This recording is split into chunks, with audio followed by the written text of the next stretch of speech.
Working remotely is more common than ever, which means virtual project management is becoming more of a norm. So if you want to know how to manage your virtual teams on your virtual projects, then I'm going to give you all the tips you need to be successful with your virtual teams.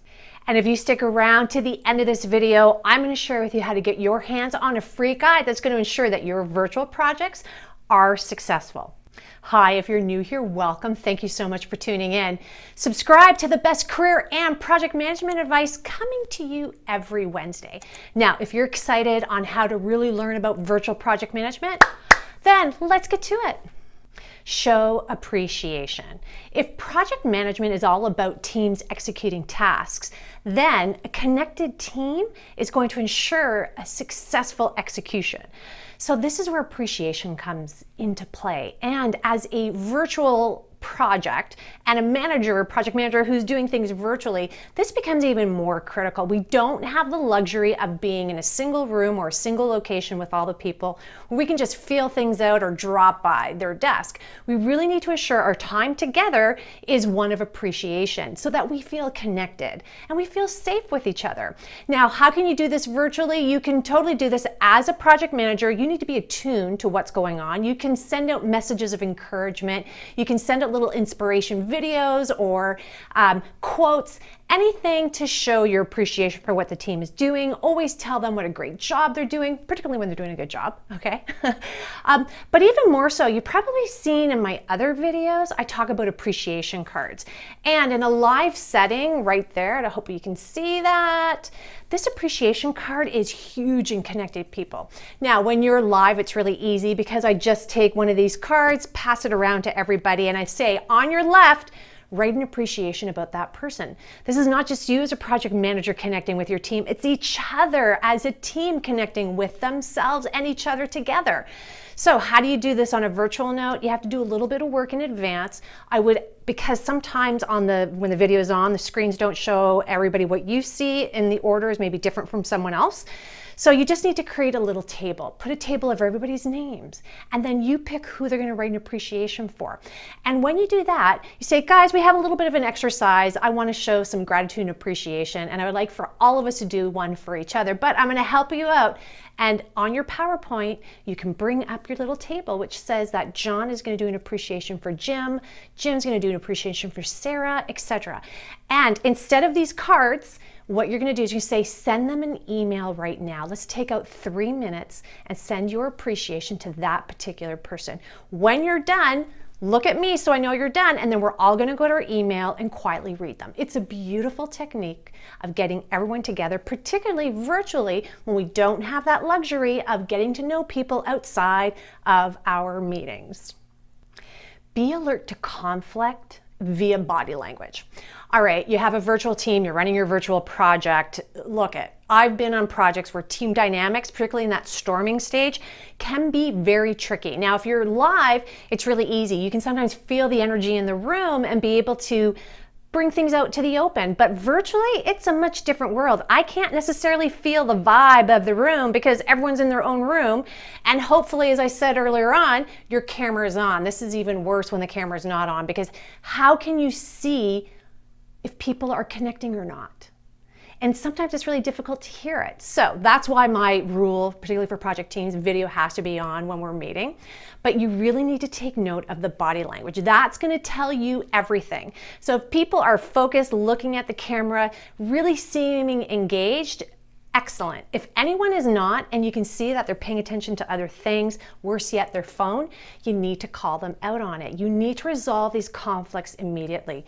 You don't have the luxury of being able to talk to someone in a hallway. You have to do it there and then, because you're also setting the tone and expectation of everybody else. So the first time you do this, it may be a little bit tricky, but I promise you, nip it in the bud. It makes a world of a difference. Be disciplined and follow your rules of engagement.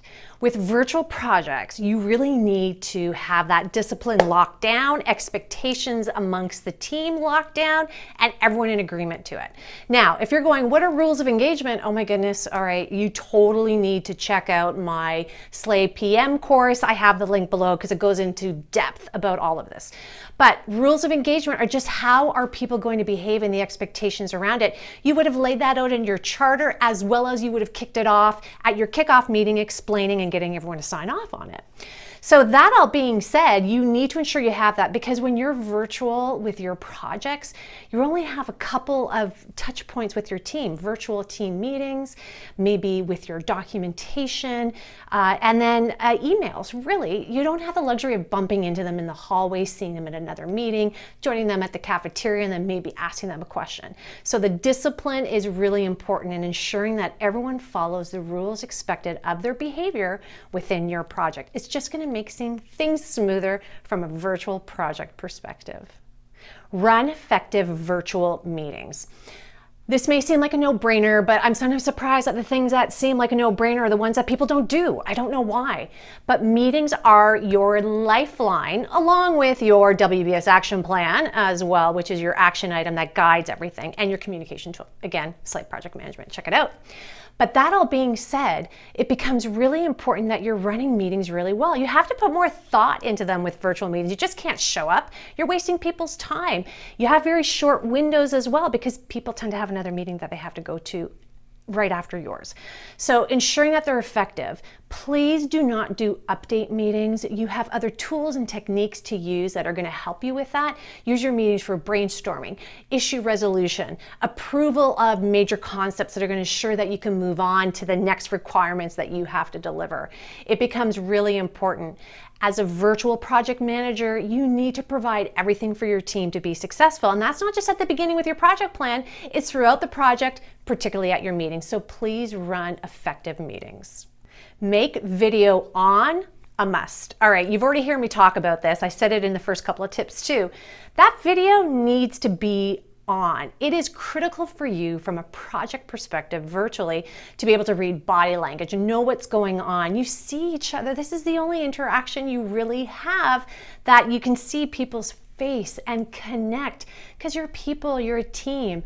Look, you can have the best laid out plans, but if you're not somehow connected as a team, and that really is with the individual, by seeing them and establishing that trust and feeling safe that you can really share what you need to share, then it doesn't matter what great plans you have, there's still going to be this missing element and things are going to fall through the cracks. So it becomes really important. Have that video on, just make it a rule. It's going to make your life really easy. Communicate like crazy. All right. You've heard me talk about communication in my many other videos. I'm going to repeat it here because I cannot tell you how important communication is, particularly with virtual teams and with your virtual projects. You are relying on a lot of people to do things on their own, and you need to over communicate. So I'm not just talking about picking up the phone and calling someone or doing an email. That's extremely important with the communication. Having really well-run meetings is a part of that communication. You also want to have a central location for all your documentation. You also want to have something set up where people know they can go to that central location to find the latest news and updates of what's happening based on conversation. And even more importantly, you want to schedule one-on-ones with every individual within your project team. You need to connect. You need to ensure that you're communicating. And the best way to do that is sometimes privately, one-on-one, just to check in and see how they are doing. It's going to help you tremendously to ensure your virtual project is successful. Now that you know how to manage virtual projects, it's now time for you to go under this YouTube video and grab this, Why Projects Fail. Whether live, virtual, this is a must. Things in here that are just going to ensure your success. So please check it out. It's yours, free. Don't forget to subscribe to this channel, like this video, and share it with all the professionals that you know. It really helps us out to grow our channel and to provide you with some awesome content. On that note, let me know if these tips helped you on you running more and better virtual teams and on those virtual projects. I'd love to hear from you. Talk to you later. Until the next video.